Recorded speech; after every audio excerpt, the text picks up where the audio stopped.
Bonjour à tous et bienvenue sur Allo fait dodo, le podcast pour les parents, créé par Caroline Ferriol, fondatrice du village Fait Dodo et autrice du grand guide du sommeil de mon bébé. Pour vous sentir épanoui, reposé et surtout serein dans votre rôle de parent, nous interviewons ici des experts, des consultants, des professionnels de la petite enfance et des parents pour répondre à toutes vos questions sur la parentalité. Parce que le mal-être de l'un impacte le bonheur commun, nous vous proposons des solutions concrètes, nuancées et bienveillantes pour trouver votre propre chemin de parentalité. Bonne écoute à tous. Bonjour à toutes et bonjour à tous, bienvenue sur ce nouvel épisode d'Allo fait dodo. Aujourd'hui, j'ai le plaisir de recevoir Clarisse, qui est maman de 2 enfants, dont une petite qui a 6 mois et qui avait envie de nous partager un petit peu le parcours qui a été le sien autour du sommeil de ses enfants, ce qui a été un peu compliqué et ce qui ensuite est devenu beaucoup plus facile. Qu'est-ce qui s'est passé, comment, avec quel outil, quel support pour enfin retrouver le sommeil et que les deux enfants dorment bien. Clarisse, merci beaucoup d'être à mon micro aujourd'hui. Je me réjouis du partage que vous allez faire auprès de notre communauté. Comment allez-vous ? Bonjour, merci. Je vais bien. On peut dire que maintenant on a des nuits paisibles et Fait Dodo n'y est pas pour rien dans l'histoire qu'on a eue avec le sommeil de nos enfants. Donc, je voulais partager cette expérience et puis montrer aussi que moi j'avais peur. En fait, j'avais peur de cette problématique et je pense que c'est ce qui a causé aussi les problématiques qu'on a eues.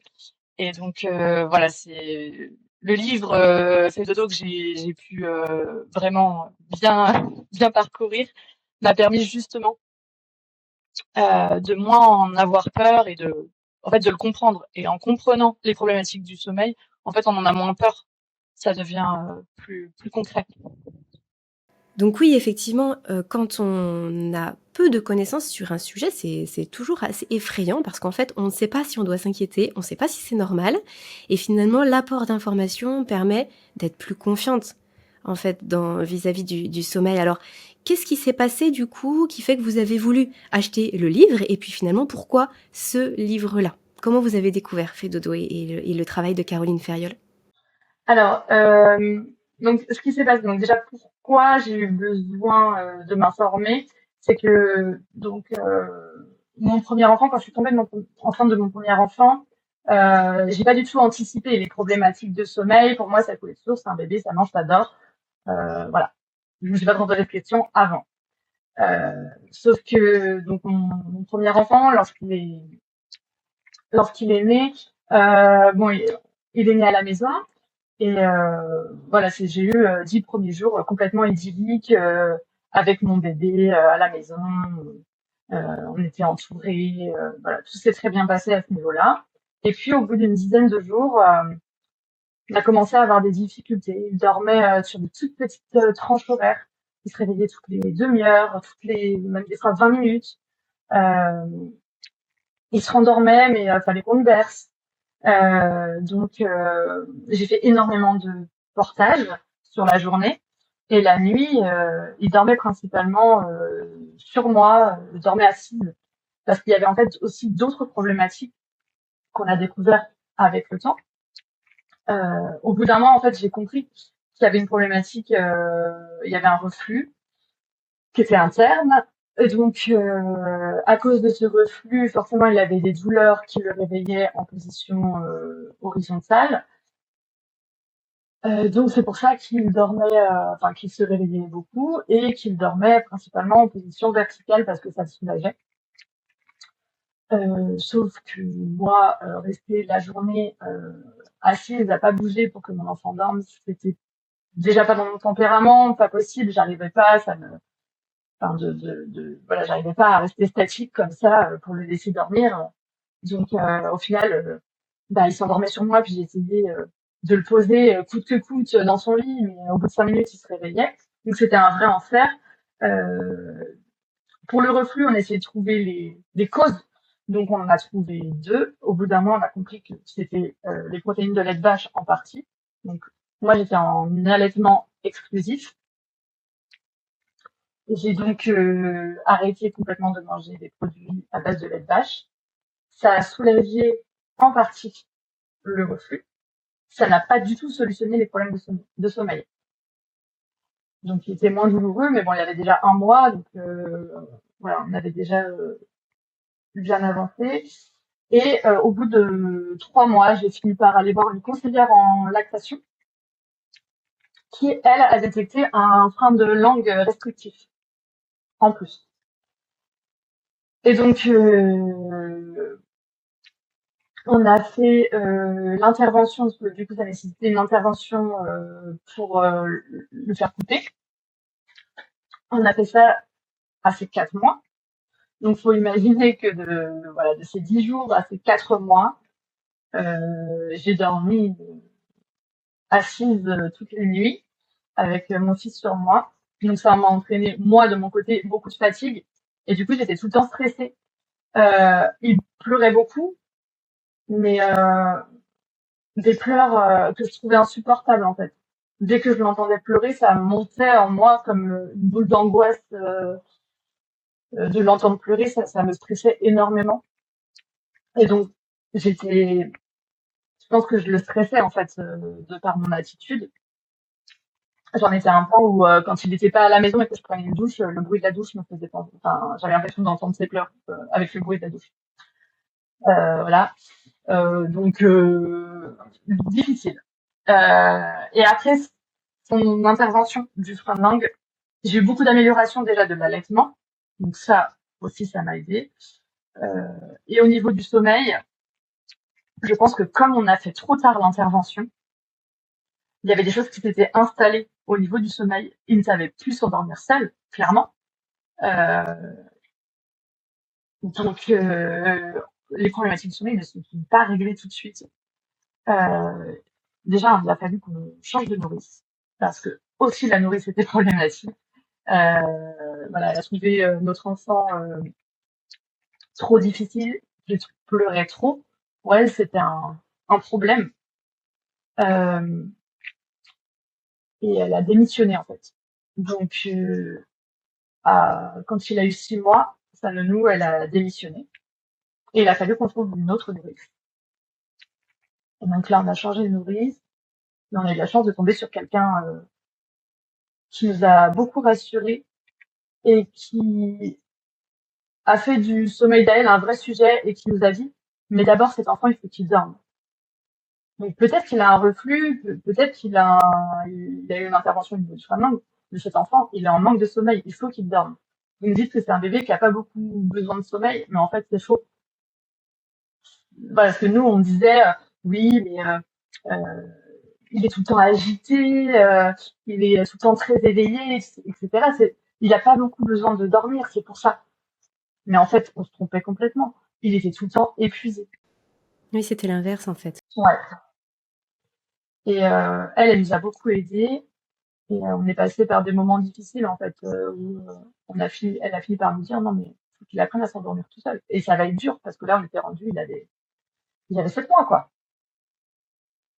Donc un enfant à 7 mois qui ne s'est jamais endormi tout seul, ben c'est plus difficile qu'un enfant qui dès le départ il s'est endormi, il a appris à s'endormir seul.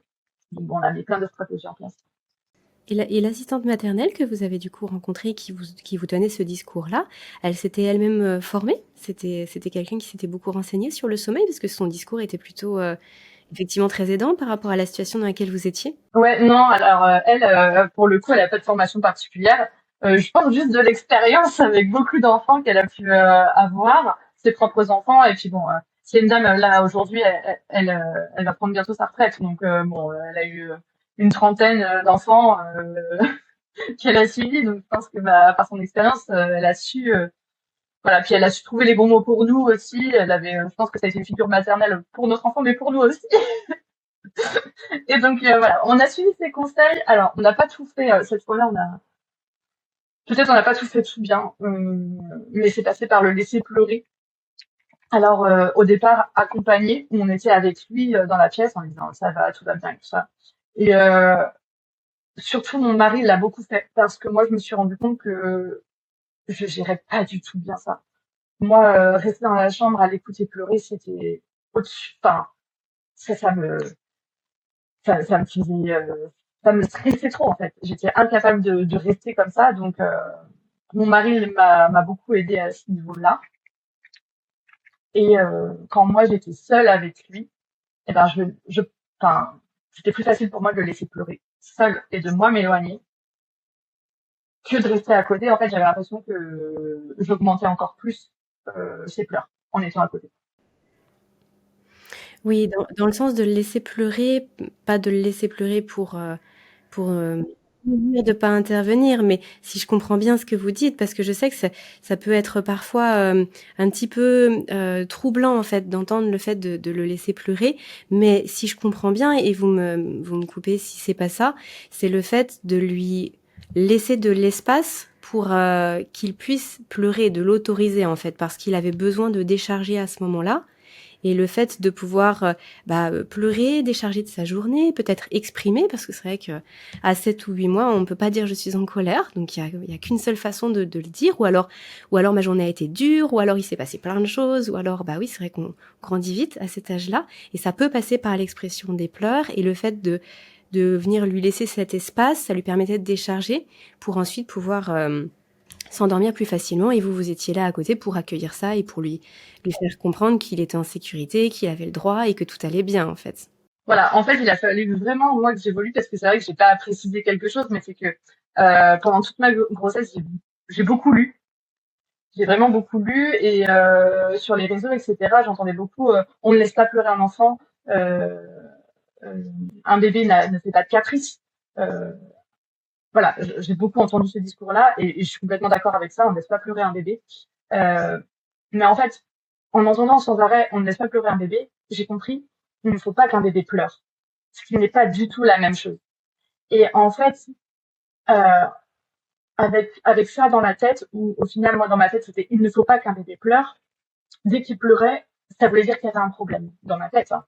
Voilà. Je me disais il pleure, il y a un problème. Et il faut qu'il arrête de pleurer. Je me disais pas il faut que il s'exprime, etc. Non, je me disais il faut qu'il arrête de pleurer. Il faut que je trouve une solution pour qu'il arrête de pleurer. Et en fait, comme je l'allaitais, ben, je le mettais au sein.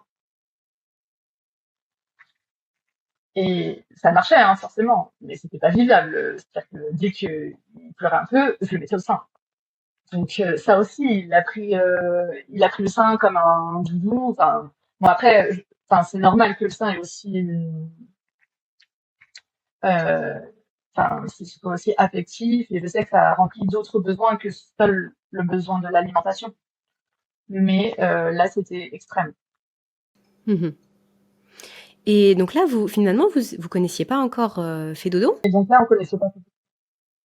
Et du coup, comment vous en êtes arrivé alors à tomber? Vous êtes tombé quoi sur le compte Instagram, peut-être directement sur le livre de Caroline? Alors, je suis tombée d'abord sur le compte Instagram. Et donc là, j'ai commencé à avoir des posts, etc., parce que j'avais toujours des petites problématiques avec mon fils, même si ça commençait à rentrer dans l'ordre avec l'âge, avec cette nourrice aussi qui, chez elle, appliquait beaucoup de rituels. On a mis en place les rituels et tout ça. C'est elle qui, au départ, c'est la nourrice qui m'a dit, il faut mettre des rituels. Et après, donc justement, en recherchant quels rituels je pouvais mettre en place, etc., c'est là que je suis tombée sur le compte Insta de Fée Dodo. Et ça a conforté en fait tout ce qu'on commençait à voir justement avec cette assistante maternelle. Euh, voilà, et donc petit à petit, tout doucement, je dirais que déjà en 3 mois, on a eu des grosses progressions. On est passé d'un enfant qui faisait des siestes de 20 minutes maximum, donc une sieste de 20 minutes le matin, une sieste de 20 minutes le soir, enfin l'après-midi, à un enfant qui dormait 2 heures le matin et 3 heures l'après-midi. Donc là, juste en suivant les conseils que vous aviez en story, sur les posts, voilà, en parallèle de ce que vous avez déjà commencé à mettre en place. À mettre des rituels, etc., à écouter donc les conseils. Et donc là, pour l'instant, juste ça. Mais c'est aussi parce qu'il a grandi et qu'on a, voilà, on est dans d'autres moyens de communication, etc. Mais je suis tombée enceinte après en novembre 2022 de mon second enfant. Et c'était un bébé surprise. Donc une très belle surprise, mais un bébé surprise quand même. Et c'est venu du coup remuer beaucoup de choses. Et je me suis dit, mais là, c'est pas possible. On commence tout juste à s'en sortir avec notre fils. Je peux pas, là, je suis pas à même physiquement, mentalement, de repartir là-dedans. Enfin, voilà, c'était beaucoup. Donc je me suis dit, mais non, mais là, faut qu'on fasse les choses bien, entre guillemets, euh, pour que pour le deuxième enfant, ce soit plus facile et qu'on passe pas par toutes ces étapes quand on met en place ces choses-là à 7 mois, c'est beaucoup plus long que quand on. Je dis pas que c'est pas possible et je dis pas que un enfant qui a des difficultés de sommeil à 9 mois, c'est impossible à résoudre. Je dis pas du tout ça. Mais c'est simplement que j'ai trouvé ça long, j'ai trouvé ça dur et puis bah tous les premiers mois où le sommeil s'est passé mal, moi clairement j'avais une dette de sommeil dans les nuits blanches, j'en ai fait énormément. Euh, Et c'était pas possible. Je me suis dit, là, avec un deuxième enfant, déjà qu'on a un premier enfant dont il faudra aussi s'occuper, je pourrais pas me permettre de faire ce qu'on a fait pour notre premier enfant. Je pourrais pas me permettre de rester 2 heures à bercer mon enfant dans les bras, juste à attendre qu'il s'endorme dans les bras et le poser délicatement dans son lit. Et je ne voyais pas comment c'était gérable avec le deuxième enfant. Surtout 2 enfants aussi rapprochés, quoi. Et donc c'est là que je me suis remis encore sur le compte Fedodo et j'ai acheté le livre. Et j'ai aussi écouté le webinaire pour les bébés RGO. D'accord, donc en anticipation de si c'était Voilà, pendant la ma naissance. grossesse. Voilà, Ok. Et donc là, vous avez eu le temps de parcourir le webinaire, le livre, de prendre des notes et puis de vous dire, ok, maintenant je suis armée pour la suite. c'est ça. Et c'est vrai que le webinaire, déjà, ça a été une révélation parce que j'avais pas trop. En fait, je m'étais dit, oui, il est intolérant aux produits à la base de lait de vache. Oui, il a eu un frein de langue, mais j'avais pas fait le lien de ça avec le sommeil. Pour moi, c'était des choses distinctes les unes des autres. Mais oui, bien sûr. Comme c'est souvent le cas, on a l'impression que tout est très sectorisé. On oublie que enfin, les choses peuvent se nourrir l'un l'autre, que ce soit positif ou négatif. Ouais, c'est très intéressant. Et donc, du coup, déjà, ça m'a ouvert les yeux là-dessus. Je me suis dit, en fin de compte, oui, en fait, le RGO a un lien sur le sommeil. Le frein de langue a un lien sur le sommeil. J'ai découvert ce truc de mettre la langue contre le palais pour s'apaiser. Que ça, il ne pouvait pas le faire juste avant le temps qu'il y ait l'intervention. Et puis, grâce au livre et grâce aux informations que j'ai pu avoir grâce à tout ça, en fait, je me suis rendu compte que moi-même, j'avais une grosse problématique autour du sommeil et que j'avais peut-être fait un petit transfert sur mon fils et que du coup, en fait, moi-même, ayant un peu cette anxiété du soir, l'anxiété d'aller dormir, etc. En fait, je lui ai clairement bah, communiqué tout ça à chaque fois que je le mettais au lit. Par le non-verbal. Ouais, ouais, beaucoup. Ouais, ouais. Même si, là, du coup, si je comprends bien, c'était quelque chose de multifactoriel, en fait. Ça faisait un petit peu comme un cocktail. C'était pas, parce que c'est vrai qu'on a parfois tendance à se culpabiliser en se disant j'aurais dû faire ci ou je l'ai stressé parce que j'étais stressée. Mais c'est vrai que là, visiblement, il y avait plusieurs leviers sur lesquels jouer. Votre rapport au sommeil en était peut-être un, mais si je comprends bien, pour lui, il s'est passé, oui, une espèce de tsunami de plein de choses mélangées. Et après, vous avez pu tirer les fils de la pelote et puis petit à petit venir comprendre. Et c'est vrai que quand on met du sens derrière tout ça, c'est tellement plus facile d'agir derrière. On agit en conscience, en fait. C'est ça. Et le fait d'être consciente de ça, en fait, à partir du moment où déjà j'ai pris conscience que moi, j'étais pas, j'étais pas super à l'aise avec le sommeil. Bon, bah déjà, ça a fait du bien et je me suis dit, ok, par contre, c'est toi, faut que tu dissocies toi de ton enfance. Vous n'êtes pas forcément les mêmes personnes. C'est pas parce que toi, tu as un souci avec le sommeil que ton enfant, obligatoirement, il va naître avec un problème avec le sommeil. Voilà. Donc ça aussi, il a fallu que je me le sorte de la tête. Qu'il n'y avait pas forcément, dès la naissance, voilà, que l'enfant sait dormir, en fait.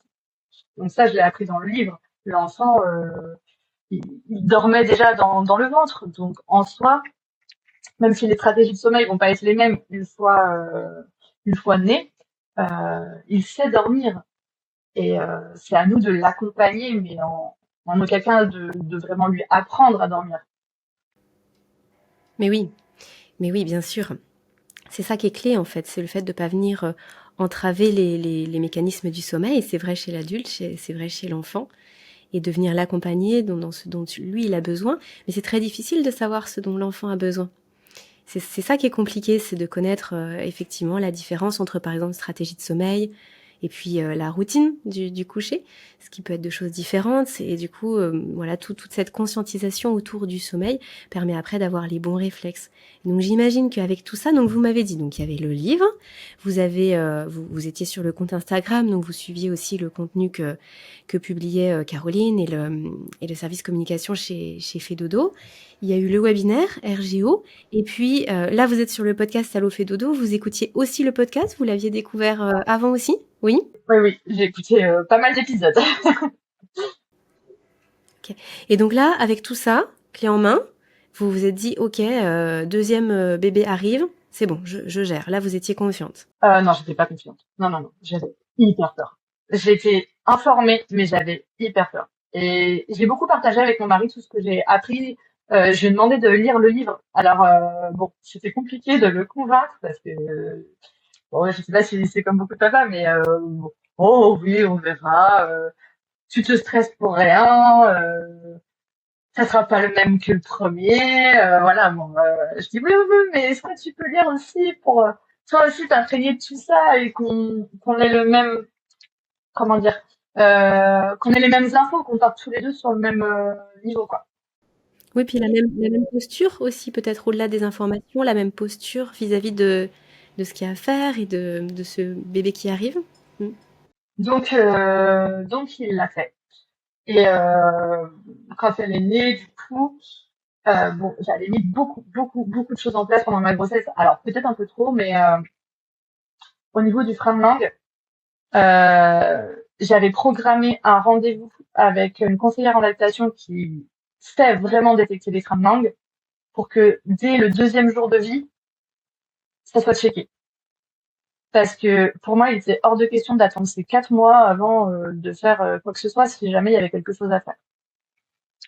Donc frein de langue, frein de joue, frein de lèvres, tout a été checké. Il se trouvait qu'elle avait des freins un peu courts en bas et en haut au niveau des lèvres. Et donc là, il n'y avait pas besoin d'intervention, mais elle a eu 4-5 séances avec une chiropractrice qui a l'habitude et qui a fait la rééducation de mon premier enfant après l'intervention. Donc j'ai fait appel à elle à ce sujet-là. Donc ça a solutionné mes problèmes d'allaitement, mais aussi de sommeil. Enfin, en fait tout ça c'est lié. Euh, et ensuite on a vraiment fait en sorte en fait de lui créer un petit cocon, un lit avec voilà, enfin un environnement apaisé, avec une lumière plutôt douce, etc. Donc voilà. Alors après, il n'y avait pas forcément besoin de rituel toute petite, mais on l'a couchée seule dans son lit dès je dirais, allez, on a commencé, je crois, son 4e jour. Je l'ai couchée seule dans son lit éveillée. Et je me suis dit, allez, prends sur toi, fais-le. Parce qu'en fait, pour mon premier, je l'avais jamais fait. Je l'avais jamais couché dans son lit éveillé. Oui, pour essayer. Mm. À chaque fois que je l'ai fait à mon fils, il dormait. Je le posais dans son lit, il dormait déjà. Il s'était endormi sur moi. Et là, pour la première fois, euh, je me suis dit, mais au pire, elle pleure, tu la reprends, c'est pas grave. Mais essaye. Et donc, du coup, bah, je l'ai posée dans son lit réveillée. Et puis elle m'a regardée et elle me souriait. J'étais bon, ok. Bon, bah, donc je suis restée un petit peu à côté, je l'ai regardée. En fait, très vite, j'ai senti que je la dérangeais et que elle aimerait bien être toute seule pour s'endormir. Bon, bah, je suis partie de la chambre. Et puis, 5 minutes après, mon mari a passé la tête et puis elle m'a dit, mais elle dort ta fille, là. Ok. Bon, mon enfant n'a pas besoin de moi pour dormir, il va falloir que j'intègre le truc. Et oui, et oui, en fait, là, elle avait vraiment compris que son corps appelait au sommeil et qu'il n'y avait rien d'autre à faire. Et en plus, elle était rassurée puisque finalement, elle s'est endormie dans les mêmes conditions que lorsqu'elle se réveillait après. Donc ça lui a pas fait un changement, parce que c'est ça qui est difficile finalement, c'est le fait de s'endormir, contre maman ou alors, dans une poussette ou dans un endroit, puis de se réveiller dans un autre endroit. C'est vrai que comme Caroline le partage très souvent sur les réseaux ou sur les podcasts, même si nous, en tant qu'adultes, on se couche dans notre lit, puis on se réveille, on a envie d'aller aux toilettes la nuit, on se réveille, puis en fait, on est dans une autre chambre, dans un autre endroit. On aurait vite fait de paniquer, de se dire: «Oh là là, mais qu'est-ce qui se passe?» Donc effectivement, le fait de pouvoir se dire: «Je m'endors là et quand je me réveille, je suis aussi là», c'est quelque chose qui possiblement a été, très rassurant pour elle à ce moment-là et du coup, elle a pris cette habitude-là et après, alors qu'est-ce qui s'est passé au fur et à mesure des semaines et des mois? Parce que malgré tout, il y a quand même beaucoup de choses qui se mettent en place, notamment sur les 4-6 premiers mois où vraiment le rythme circadien de l'enfant, se met en place. Il y a plein de choses qui arrivent à maturation dans le cerveau pour bien repérer le jour de la nuit et donc, comment ça s'est déroulé tous ces premiers mois de vie? Alors, on a eu le même souci d'intolérance aux produits à base de lait de vache. Donc, on est passé par un petit passage de reflux. Enfin, on peut pas dire RGO, mais enfin, voilà, reflux comme son frère. Euh, et malgré ça, je me suis dit, mais non, en fait, on a commencé à ce qu'elle s'endorme, enfin, à la mettre éveillée dans son lit. Malgré le reflux, il ne faut pas que je fasse l'erreur, et ça aussi, je l'avais entendu dans le webinaire, il ne faut pas que je fasse l'erreur de me dire que du coup, elle peut pas avoir un sommeil autonome. Et je me rappelais très bien que l'information que j'avais dans le webinaire, c'est que pour les enfants RGO, c'est d'autant plus important qu'ils s'endorment par eux-mêmes, de façon autonome. Donc, j'ai continué malgré les reflux, vraiment en l'accompagnant, en me disant, bah oui, je sais que quand je te mets allongé dans ton lit, ça peut faire des reflux et ça peut te faire mal. Je lui expliquais. Je disais, mais tu vas réussir quand même à trouver ton sommeil et tu verras, une fois endormi, ce sera beaucoup mieux que si tu t'endors dans les bras de papa ou maman. Tu seras au calme, tu seras mieux. Et voilà, je l'ai vraiment verbalisé, je lui ai expliqué et elle avait un peu plus de difficultés dans cette période-là. Alors ça n'a pas duré très longtemps parce que quand je me suis aperçue de ça, j'ai tout de suite mis des choses en place pour pas que ce reflux dure dans le temps. Mais elle a quand même réussi à trouver le sommeil. Alors c'était un peu plus long, mais elle y arrivait. Et elle avait des petits réveils liés à ces reflux. Et là, encore une fois, je me suis rappelé que je pouvais attendre un petit peu, j'allais la voir, mais je la levais pas en fait de son lit et je restais à côté d'elle. Et je lui disais, mais tu peux retrouver le sommeil. Et quand il était trop tôt, tu peux encore dormir. Je pense que tu peux encore dormir. Tu as encore besoin de sommeil. Et là, elle retrouvait son sommeil en fait. Donc, elle repartait dans un nouveau cycle. Génial. Donc ça, c'est pareil, l'enchaînement des cycles, c'est vraiment quelque chose que je connaissais pas et que j'ai appris avec le livre. Mmh. Oui, sur la structure du sommeil, sur les différents cycles qui s'enchaînent et le fait qu'effectivement, là, elle peut peut-être, si elle est douloureuse, se réveiller quand il y a un micro-réveil, mais finalement repartir pour un cycle et puis finir sa nuit, là où on aurait pu penser que sa nuit était terminée. C'est vrai que quand on imagine que le sommeil est très linéaire, on imagine que quand ça se finit, finalement, voilà, il n'y a plus rien après.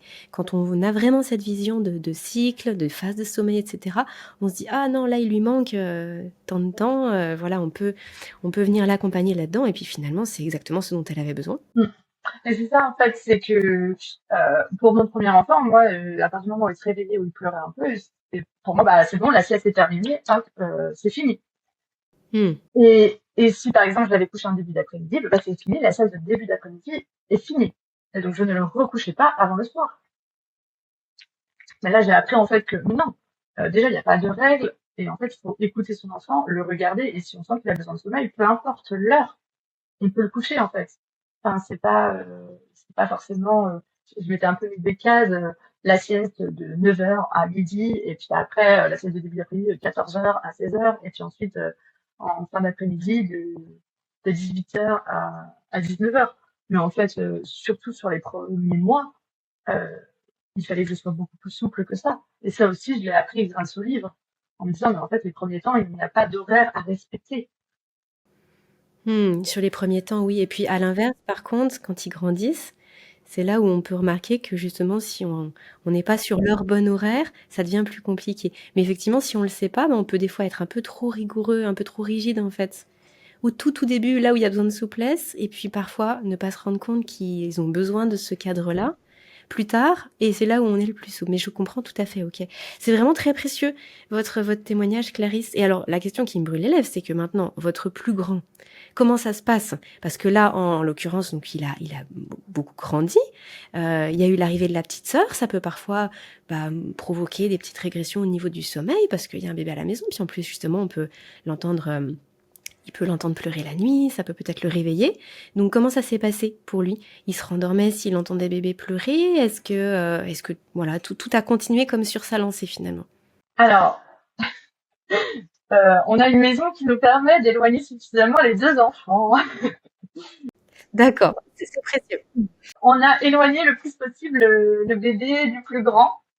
Mais là, on est dans la phase où il faut que, enfin, ça y est, on a envie de remettre les pièces, que chacun soit à sa bonne place. Donc là, ça y est, ils vont se retrouver normalement côte à côte. Mais on n'a pas encore sauté le pas. On est, on essaie le plus possible de retarder ce moment. On va les mettre côte à côte parce que j'angoisse un peu de ça, parce qu'ils dorment tous les deux très bien actuellement. Et je me dis, oh non, non, non, mais si je les mets côte à côte, quand il y en a un qui va se réveiller, il va réveiller l'autre, mais comment on va gérer? Ça va être impossible.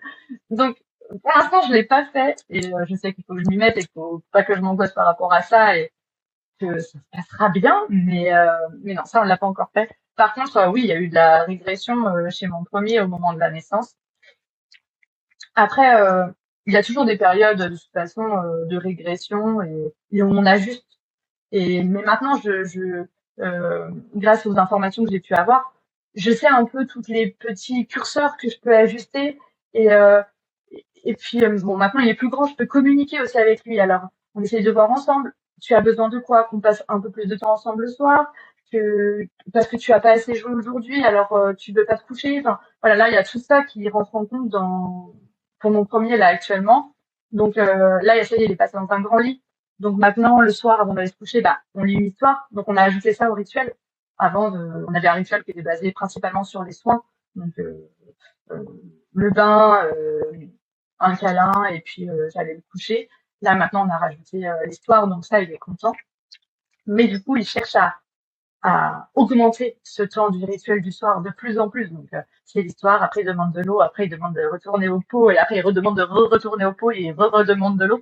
Donc là, voilà, on est sur la période où c'est-à-dire, non, c'est une fois, donc tu veux de l'eau, tu as de l'eau, c'est fini. Tu vas aller au pot, on y va. Oui, bien sûr. Mais c'est à ça que je pensais, entre autres, quand j'évoquais tout à l'heure le cadre et la rigueur, c'est qu'à un moment donné, quand ça devient un enjeu relationnel, cette notion du coucher, que ce soit la nuit ou au moment du coucher, du coup, c'est là où l'enfant, il a vraiment besoin de cadre. Et ce que vous faites, oui, j'imagine que je comprends pourquoi ça fonctionne bien, parce que je pense que vous venez lui apporter ce dont il a besoin et qu'il peut pas faire par lui-même, parce qu'un enfant de son âge peut pas lui-même se mettre un cadre comme un adulte pourrait le faire. Déjà que les adultes, on peut avoir du mal. Donc il a besoin de papa et maman pour ça. On a vraiment compris que ça lui faisait vraiment du bien, en fait, d'avoir un cadre défini et que ça ne bouge jamais et que c'est des règles qui sont toujours présentes, peu importe l'endroit, le moment, on fera toujours ça. On part en vacances, on garde le même cadre. Donc vraiment, on a aussi trouvé, on s'est attelé à trouver une sorte de rituel qui, peu importe l'endroit, est toujours tenable, en fait. Euh, Par exemple, au départ, mon mari avait pensé à mettre une petite musique. Je dis ben non, pour X raison, on n'a plus de batterie ou à l'endroit où on est, c'est trop compliqué de mettre de la musique, etc. On va pas s'en sortir. Donc on a vraiment trouvé des choses qui sont faciles à mettre en place, peu importe où on va. Et aussi des choses courtes, que ça dure pas, faut que ce soit gérable, quoi. Parce que dans le tunnel du soir de 18h 20h avec deux enfants, faut des choses, bon, on simplifie la vie quand même. Je comprends bien. Eh bien, merci beaucoup, Clarisse, pour tout ce partage. Donc, si je récapitule, finalement, le maître mot dans ce que vous nous avez un petit peu dit là aujourd'hui, c'est déjà l'anticipation, la prise d'information, le fait d'avoir de l'information, du savoir, de s'être bien renseigné, ça vous a beaucoup rassuré, ça vous a donné les clés, à la fois pour le plus grand, mais surtout pour la petite qui arrivait. Et puis, le fait de pouvoir aussi finalement partager, c'est-à-dire que c'est quand même quelque chose de l'enfant il n'est pas que avec maman toute la journée, il y a aussi le papa qui rentre en compte, l'autre parent si c'est le papa, et puis là, l'assistante maternelle aussi qui a son rôle, donc c'est aussi important d'être bien entouré, que l'ensemble des personnes puissent prendre le sommeil de l'enfant comme il se doit, c'est-à-dire une priorité. Si je récapitule, c'est un peu ça? Oui, oui, c'est tout à fait ça, ouais. Clarisse, est-ce que vous avez un petit mot de la fin pour les parents qui nous écoutent? Comme vous pouviez entendre les petits mots de la fin des témoignages que vous avez entendus jusqu'à maintenant sur le podcast. Qu'est-ce que, là, vous venez d'apporter un petit peu votre pierre à l'édifice en partageant votre histoire. Sur quoi vous voulez terminer? Je dirais quelque chose qui m'a beaucoup porté dans les moments les plus difficiles sur les problématiques de sommeil avec mon aîné, c'est que tout passe et que vraiment à un moment donné, on arrive à trouver des solutions. Donc vraiment garder ça en tête, que tout passe. Voilà, on finit toujours par trouver des solutions aux problèmes de sommeil. Il faut pas désespérer et rester toujours positif. Voilà. Merci beaucoup Clarisse. Donc je rappelle que vous aviez regardé les modules et que je mettrai bien évidemment le lien des modules dans le descriptif de cet épisode. Et puis il y avait bien sûr le livre dont vous nous avez parlé, le podcast pour les parents qui écoutent, c'est une évidence. Et puis bien il y a le compte Instagram aussi. Mais tout ça, vous aurez tous les liens en description de l'épisode pour retrouver le travail que fait Dodo. Et puis si ça peut vous aider à avoir un parcours similaire à Clarisse pour le deuxième enfant et puis pour la résolution des troubles du premier, eh bien c'est vraiment tout ce qu'on peut vous souhaiter. Merci Clarisse pour le temps que vous nous avez accordé sur le podcast. Je vous souhaite une bonne continuation avec votre petite famille et puis bonne journée à toutes et à tous. Merci à vous. Cet épisode touche à sa fin, il est l'heure de se quitter, mais pas pour très longtemps. On se donne rendez-vous très bientôt avec de nouveaux invités. Pour retrouver l'ensemble des experts du village Fédodo, c'est sur fedodo.fr que ça se passe, comme une fée et comme un dodo. Les liens d'accès à l'ensemble du contenu qu'on vous propose est en bas dans la description du podcast. Vous appréciez le contenu que nous vous proposons sur Allo Fédodo ? Alors dites-le nous, sous forme de commentaires, de partages ou de petites étoiles. Vous participez ainsi à soutenir le podcast et à le rendre encore plus visible sur l'ensemble des plateformes. Et si vous souhaitez témoigner, vous aussi, tant parents, professionnels, alors contactez-nous. Merci et à très bientôt sur Allo Fédodo.